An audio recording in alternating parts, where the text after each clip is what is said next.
राधे राधे महाराज जी। महाराज जी, आपके प्रताप और नाम जप के प्रभाव से मनमानी आचरणों का त्याग कर पाती हूँ और बुरे आचरणों को छोड़ भी पाई हूँ। खुद में सकारात्मक बदलाव देख पा रही हूँ और आगे की उन्नति भी देख पा रही हूँ। महाराज जी, भोगों को छोड़ना फिर भी श्री जी की कृपा से आसान सा प्रतीत हो रहा है, किंतु संसारिक लोगों में भागवती भाव रखने अभी पर किसका प्रश्न है? प्रीति अभी ऐसा मत कहो, ऐसा मत कहो, अभी ऐसा मत कहो कि भोगों को छोड़ना आसान प्रतीत होता है। बड़े बड़े के दांत खट्टे कर देता है ये। अभी बच्चे हो, अभी क्या जालत हो।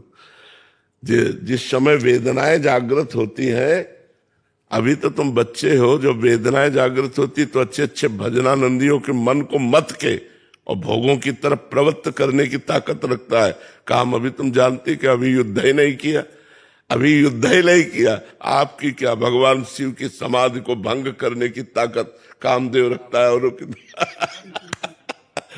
ये जो लगता है कि सहज है, अरे अभी बच्चे हो, अभी तुम जानते कब। जिस समय अपना रंग चढ़ाता है उस समय कुछ नहीं सुहाई देता, बस त्राहि माम, भगवान बचाओ, भगवान बचाओ, केवल भगवान बचाओ, दूसरा कोई नहीं। ये छोटी मोटी बात नहीं है, बहुत ऊंचाई तक घसीटता है, छोटी मोटी बात नहीं।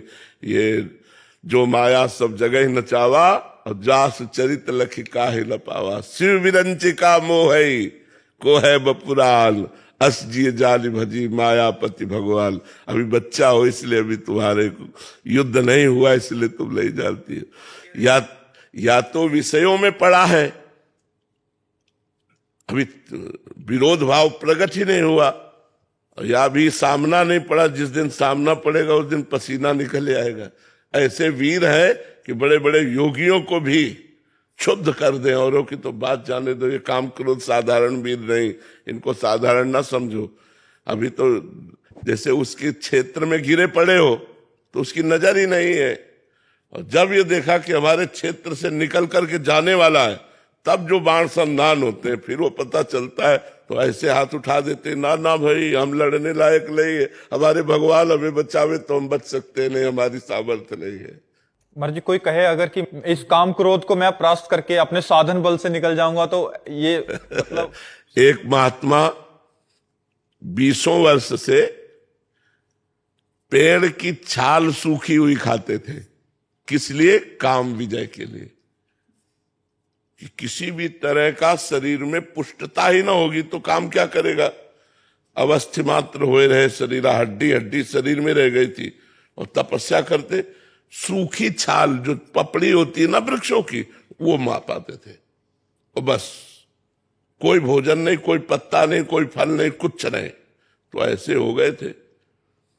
जब 20 वर्ष हो गए तो कामदेव प्रकट हुआ सामने, क्योंकि वो उसी योग्य थे, और कहा हम तुम्हें परास्त करेंगे। तो उन्होंने मुस्कुरा के कहा तुम्हारी ताकत क्या कि तुम मुझे परास्त कर लो।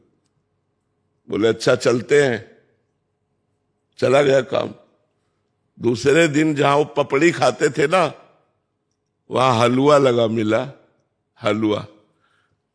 अब उनका दिमाग काम किया कि जंगल में, घोर जंगल में, ये बढ़िया सुगंधित घृतयुक्त मिष्ठान। उन्होंने समझा मेरी तपस्या से डरकर प्रकृति मुझे दे रही, तो मुंह मार मार करके जहां जहां पपड़ी खाते थे वहां हलवा लगा मिला। हलवा पाया। 20-25 दिन हुए, थोड़ा खून दौड़ा नस नाड़ियों में। अब एक दिन वो उस अपने टाइम से जाते थे उनका हलवा, तो जो टाइम से गए वहां पाने के लिए, तो देखा एक 16-17 वर्ष की लड़की हलवा लगा रही है। वही तो भयभीत होने का वो नाटक किया। बोले भयभीत मत हो, भयभीत मत हो, शांत रहो, नजदीक आओ।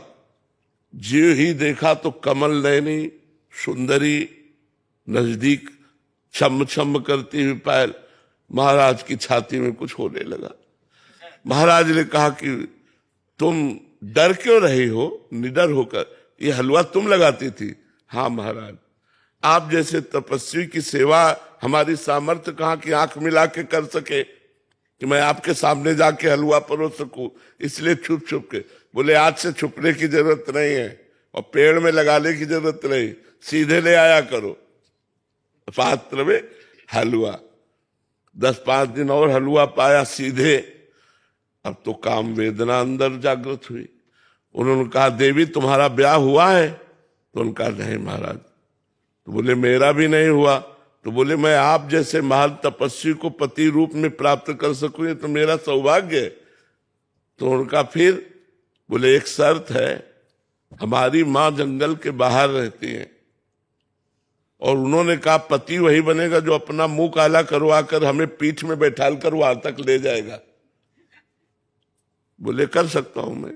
घुटनों के बल चल करके वहां जब वहां ले गए तो कामदेव खड़ा था और बोला देख तेरी तपस्या को नष्ट नहीं करना चाहता, केवल ये दिखाना चाहता हूं कि घुटनों केवल आया है एक मेरी माया के इशारे से, अगर मैं 5 बार संधान कर दूं तो तेरे हाल क्या होंगे। तो उन्होंने प्रणाम किया।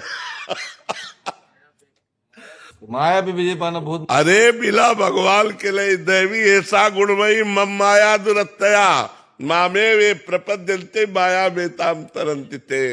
भगवान ने स्वयं गीता जी में कहा ये मेरी दैवी हस्त जो गुणमयी माया है ये दुरत्य है, सहज में नहीं तरी जा सकती। मेरी शरण में आओ मैं तुम्हें पार करूंगा। अगर भगवान की शरण में नो अहंकार कर ले तो बड़े बड़ों को मुंह की खवा दे, ऐसी भगवान की माया है, बहुत विचित्र।